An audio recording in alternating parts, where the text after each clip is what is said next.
Good morning, ladies and gentlemen, and welcome to another edition of the Curtlyn Warner Show. I am Elvis Flanders, the co-host of the program, and today I'm here with former MP, Dr. Lloyd Richardson. Needs no introduction, and we're going to ask him a few basic questions about the situation in St. Martin, for instance. Good morning, Mr. Lloyd. How are you doing? Fine, I'm quite all right.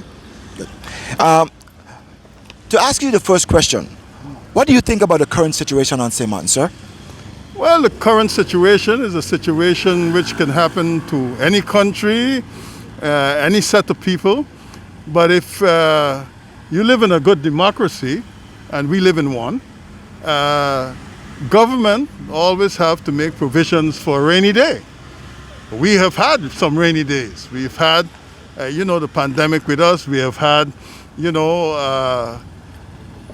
hurricanes, etc., which we kind of got accustomed to, the hurricanes, but we've never, in this time and this age in St. Martin, experienced any pandemic, so we really didn't, we were not prepared for the fallout of it. But economically, we should have been prepared.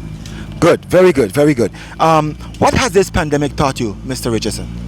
Well, the pandemic didn't teach me very much. I'm a physician. I'm called to duty whenever.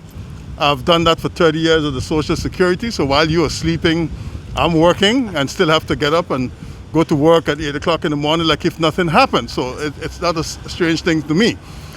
It didn't cause me to start to drink alcohol or anything like this, for want of something to do, because I had a pass to go and take care of what I always take care of for the last 30 years, and that was Turning Point. So for me personally, not much of a change. As a matter of fact, less traffic, so I could get from my house to work. Access easier. Yeah, access much easier. And I'm not a fellow to panic because I'm a customer of adversity. So, but I can tell you about the effects of it as far as it has impacted people in St. Martin. Some people, I know them to be very thin and agile and athletic, and all of a sudden they have quite a few more pounds on because of inactivity. We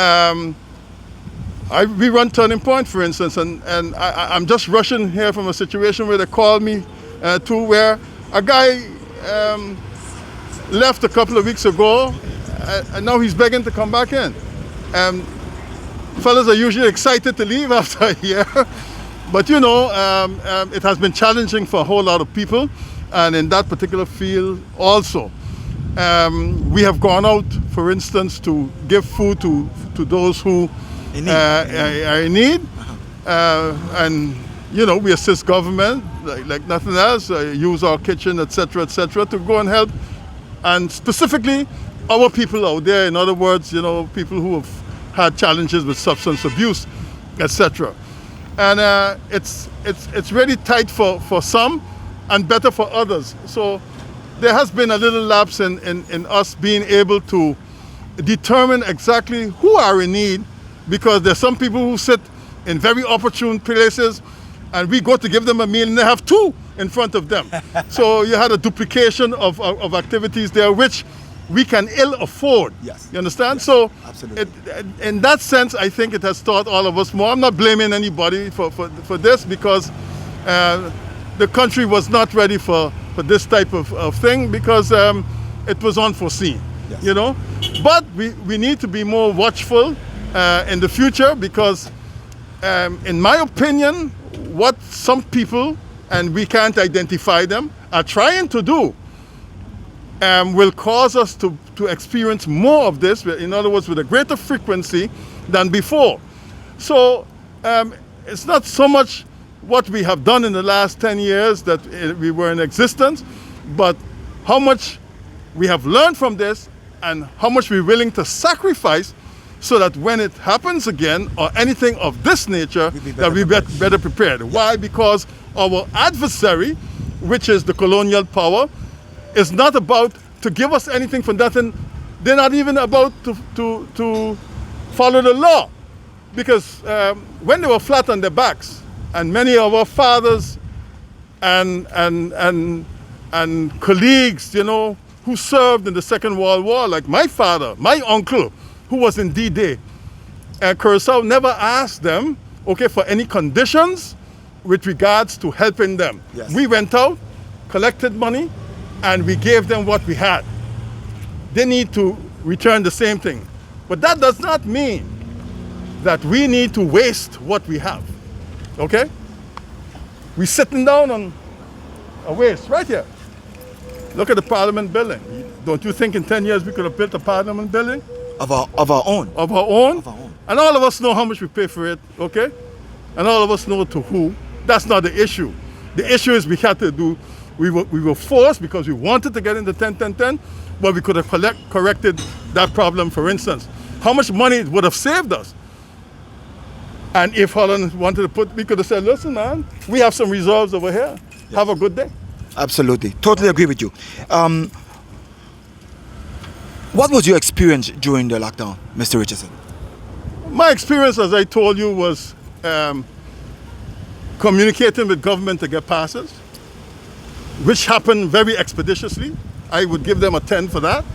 Okay? The Minister of Justice, the Chief of Police, all of them have reacted extremely well with all very cooperative. Yes, very, very cooperative. And so we had no problems with that.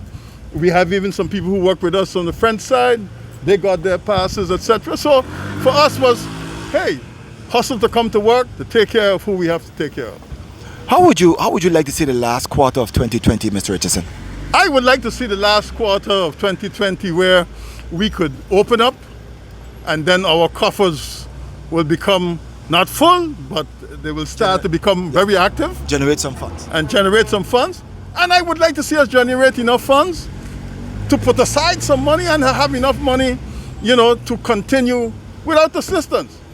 Because that's what anybody who's looking towards independence would want.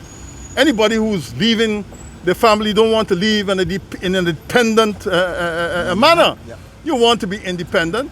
I want to see the ships back. I want to see normalcy take place, okay? But as we manage what we get, yes, post this COVID era, I want to see us put aside some reserves, okay? And it means that we have to sacrifice, and that's what the Minister Artwell Evian was talking about. I admire the young man.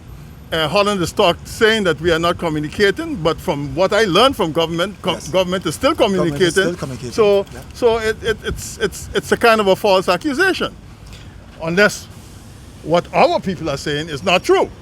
But I think what Mr. Van Dam is saying is not true, because I learned that even this week in the news conference that they're still talking to. They're still communicating. They're still communicating. Yeah. Okay. How would you rate government's performance during all this, Mr. Richardson? I don't want to rate government performance, you know, because if they were trained to deal with a situation like this, I would rate government performance relative to Holland's performance, relative to Italy's performance, relative to France's performance, relative to the great United States of America's performance.